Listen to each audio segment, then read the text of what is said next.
अस्सलामुअलैकुम my YouTube family, कैसे हैं आप सब। उम्मीद है कि आप सब खैरियत से होंगे। आज हम बनाएंगे मसाला एग ऑमलेट। ये ऑमलेट बहुत ही ज़्यादा मज़ेदार बनता है। बस आपने वीडियो को लास्ट तक वॉच करना है। चलें बग़ैर टाइम वेस्ट किए मज़ेदार से ऑमलेट को बनाना स्टार्ट करते हैं। एक पैन में ऐड करेंगे 4 खाने के चम्मच के बराबर घी को मेल्ट करेंगे। फिर इसमें ऐड करेंगे 2 मीडियम साइज़ के चॉप किए हुए प्याज को हमने सॉफ्ट होने तक अच्छी तरह से फ्राई कर लेना है मीडियम फ्लेम पे। प्याज फ्राई होते ही इसमें हम ऐड करेंगे 2 दरमियाने साइज़ के टमाटर की प्यूरी। अब इसकी भी हमने अच्छी तरह से पकाई करनी है ताकि जो टमाटर हैं ये सॉफ्ट हो जाए और जो इनका पानी है वो ड्राई हो जाए। ठीक है, घी की जगह आप चाहें तो कुकिंग ऑयल का भी यूज़ कर सकते हैं।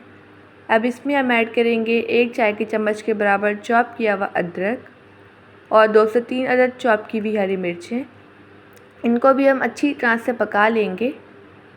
मसाला भुन चुका है। अब इसमें हम बाकी के स्पाइसेस ऐड करेंगे।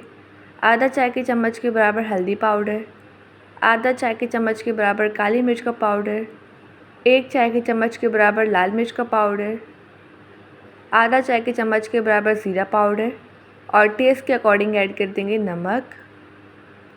अब जो हमने स्पाइसेस ऐड किए हैं इनकी भी हमने अच्छी तरह से पकाई कर लेनी है।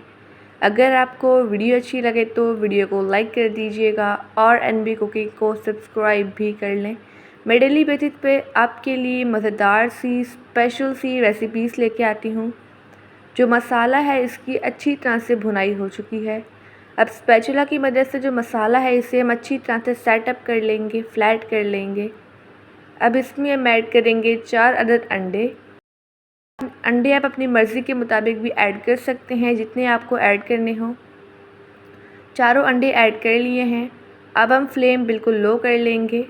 लो फ्लेम पर इसे तकरीबन 1 से 2 मिनट के लिए कवर करेंगे ताकि अंडे अच्छी तरह से पक जाएं।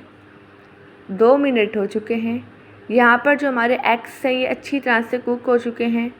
लास्ट में इस पर डालेंगे ताज़ा हरा धनिया। अब इसे हम सर्व करेंगे।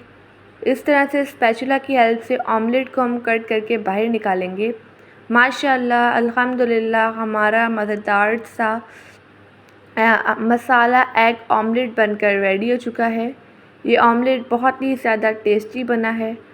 आपने इस रेसिपी को ज़रूर ट्राई करना है और मुझे अपना फ़ीडबैक देना है। लास्ट में इस पर डालेंगे काली मिर्च का पाउडर। आई होप कि आपको आज की रेसिपी बहुत ही ज़्यादा पसंद आई होगी। आप सब अपना ढेर सारा ध्यान रखिएगा, मुझे अपनी दुआओं में याद रखिएगा। अब मिलते हैं कल किसी नई रेसिपी के साथ। जब तक के लिए अल्लाह हाफिज़, बाय बाय।